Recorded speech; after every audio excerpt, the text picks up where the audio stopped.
Assalamualaikum warahmatullahi wabarakatuh. Kita dari kelompok 2 D3 Sistem Informasi akan mempresentasikan hasil kerja kami yang berjudul pemecahan masalah yang beranggotakan dengan saya Marco Isfatur Rahman dengan NIM 2010 5010 59. Dan selanjutnya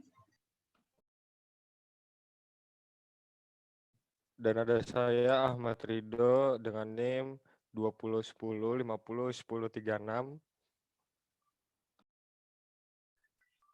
Saya Muhammad Izadin Kafa dengan NIM 2010 50 10 39 dan ada Rai Wicak Lazuardi dengan NIM 2010 50 10 37. Dan ada saya Abdul Aziz Marzuki dengan NIM 2010 50 10 53.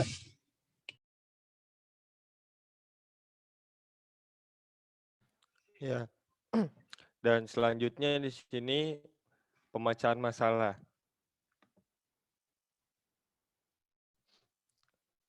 Nah, apakah masalah itu? Masalah adalah kesenjangan antara target kinerja dan hasil aktual. Secara ilmiah, masalah adalah pernyataan yang menunjukkan adanya jarak antara rencana dengan pelaksanaan, antara harapan dengan kenyataan. Apakah pemecahan masalah itu? Pemecahan masalah itu ialah suatu prosedur proses untuk mengatasi masalah-masalah yang timbul. Nah, sini dibagi macam-macam pemecahan masalah. Yang pertama, pemecahan masalah ialah prosedur proses untuk mengatasi masalah-masalah yang timbul. Nah, yang kedua ini merupakan bagian dari proses berpikir. Ketiga, sering dianggap sebagai proses paling kompleks di antara semua fungsi kecerdasan. Yang keempat, itu pemecahan masalah bertujuan untuk mengidentifikasi dan menganalisa faktor-faktor dari suatu masalah atau situasi sehingga bisa diperoleh satu atau lebih alternatif solusi.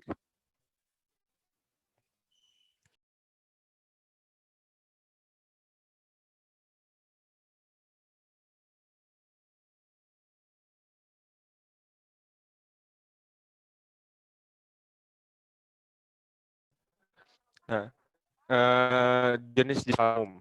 Pertama itu masalah yang diciptakan, problem to create.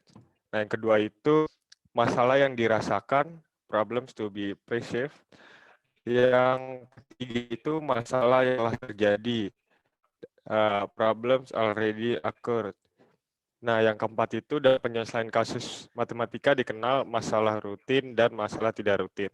Ya, selanjutnya.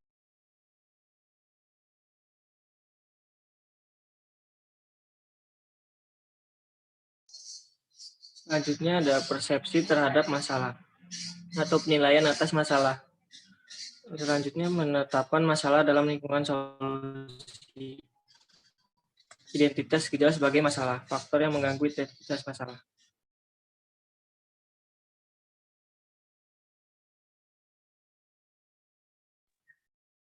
Selanjutnya, bagaimana menyelesaikan masalah?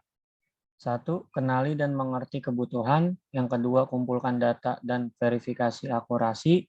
Yang ketiga, pilih teori dan prinsip yang cocok. Yang keempat, buat asumsi yang mungkin diperlukan. Yang kelima, selesaikan masalah. Yang keenam, verifikasi dan cek hasilnya. Dan yang ketujuh, komunikasikan lisan atau tulisan hasilnya.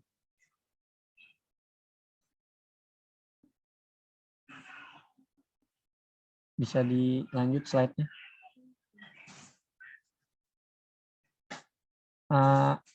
Selanjutnya, langkah-langkah pemecahan masalah. Yang pertama, mempelajari masalah dengan mengidentifikasi kesulitan-kesulitannya. Seperti kita ketahui, setiap kesulitan dapat menimbulkan masalah. Karena itu perlu diidentifikasi kesulitan-kesulitan tersebut. Yang kedua, merumuskan masalah secara baik dan benar. Pada taraf ini, hendaknya dicari dan ditentukan secara jelas apakah sebenarnya kesulitan yang menimbulkan masalah ini. Yang ketiga, mencari cara pemecahannya. Dalam hal ini, kita harus mampu mencari cara-cara pemecahannya. dengan menggunakan pikirannya untuk menemukan berbagai kemungkinan yang dapat menyelesaikan kesulitan ini. Yang keempat, memilih salah satu cara yang terbaik di antara berbagai kemungkinan. Dalam memilih hendaknya dipertimbangkan hal-hal yang berhubungan dengan kesanggupan untuk melaksanakan cara pemecahan yang dipilih.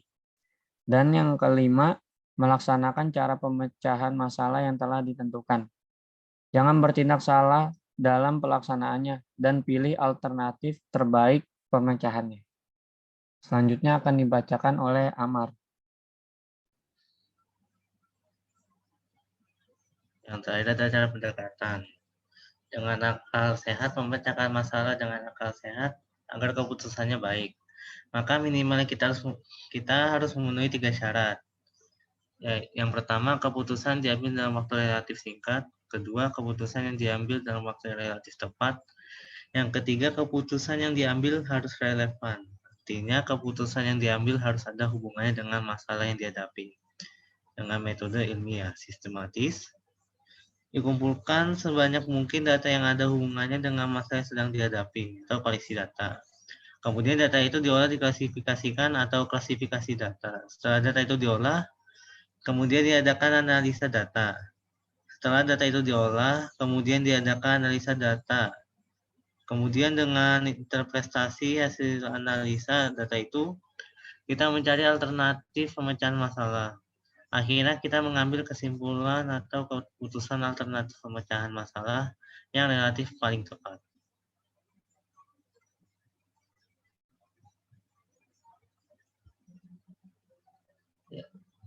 Sekian dari kelompok kami, kurang lebihnya mohon maaf. Wassalamualaikum warahmatullahi wabarakatuh.